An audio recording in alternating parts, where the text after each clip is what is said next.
Bienvenue à Raconte-moi, les capsules de vulgarisation scientifique de Ressources aquatiques Québec. On est en direct de l'Université Laval pour parler de valorisation de coproduits du secteur des pêches et je ne suis pas scientifique. Mais je suis avec une scientifique. Laura, étudiante au baccalauréat en biologie et membre du RAC. Merci d'être là. Merci à toi. Dis-moi si je me trompe, mais toi, tu étudies dans le laboratoire de Marie-Hélène Deschamps sur des produits alternatifs à base de crevettes qu'on pourrait utiliser en aquaculture. Le terme pour ça, c'est coproduit ou résidu. Je vais être bien honnête avec toi, je lis que c'est ça, mais j'ai aucune idée de ce que ça veut dire. Fait que c'est quoi un résidu? Un résidu ou un coproduit, c'est de la matière organique issue de la transformation alimentaire qu'on ne mangerait pas, qu'on jette ou qu'on peut mettre au compost. Par contre, ces résidus-là sont très riches en nutriments, donc s'ils sont bien traités, on pourrait les réutiliser ou les valoriser. Une des solutions pour le faire, c'est par l'entremise de la production d'insectes comestibles. OK, juste avant d'aller plus loin, à des fins de vulgarisation, le mot coproduit ou résidu sera remplacé par délicieux sauté aux crevettes. Les délicieux sautés aux crevettes, c'est fabriqué à partir de têtes et de carapaces de crevettes, transformé en poudre par une entreprise caspésienne, et vous, c'est ça que vous utilisez. Oui. Mais toi, ton travail, c'est d'étudier l'effet des délicieux sautés aux crevettes sur les mouches soldats noirs. Pourquoi des mouches? La mouche soldat noire, c'est un insecte comestible dont la larve, une fois transformée, peut devenir un aliment éco-responsable alternatif pour d'autres productions animales, comme pour les poissons. La larve de mouche, elle est très riche en protéines et en lipides, ce qui fait d'elle un aliment intéressant.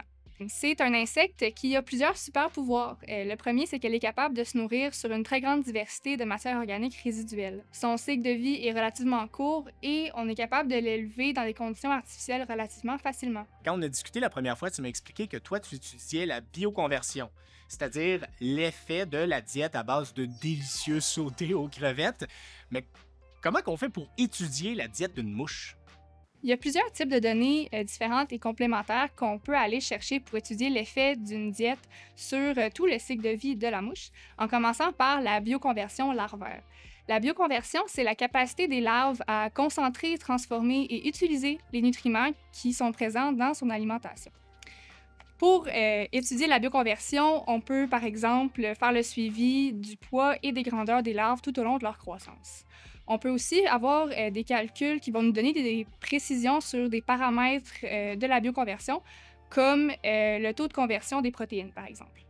Finalement, si on récolte des larves à des moments précis de leur croissance, on peut les analyser en laboratoire et obtenir un portrait de leur profil nutritionnel, un peu comme on voit le tableau des valeurs nutritives sur le côté d'une boîte de céréales. Pour compléter les analyses sur le cycle de vie de la mouche soldat noire, on peut aussi étudier l'effet de la diète sur sa vitesse de pupaison, donc la vitesse à laquelle elle se métamorphose de larve en mouche. Finalement, on peut étudier l'effet de la diète sur des paramètres différents du succès reproducteur également. Alors moi, j'ai une question. Pourquoi de la poudre de crevette? La poudre de crevette a un profil nutritionnel super intéressant, riche en acides gras oméga, qui pourrait optimiser le cycle de production de la mouche, particulièrement à son succès reproducteur. Aussi, l'entreprise gaspésienne avec laquelle on travaille vend actuellement sa poudre de crevette exclusivement en Europe, comme base de soupe par exemple. On pourrait voir si par l'entremise de la production d'insectes comestibles, il n'y aurait pas un marché local à ouvrir pour les producteurs et transformateurs de crevettes nordiques. Mais là, le délicieux sauté aux crevettes, c'est pas un repas principal, mais c'est bien un supplément. Un peu comme si après mon déjeuner, moi, je partais avec des petites vitamines C. Exactement. On l'étudie actuellement sous forme de supplément dans l'alimentation des larves et on cible des phases précises de la croissance larvaire plutôt que d'utiliser le supplément sur tout le temps de croissance. Mais là, les résidus, il pourrait y en avoir de différents types qui pourraient servir ailleurs.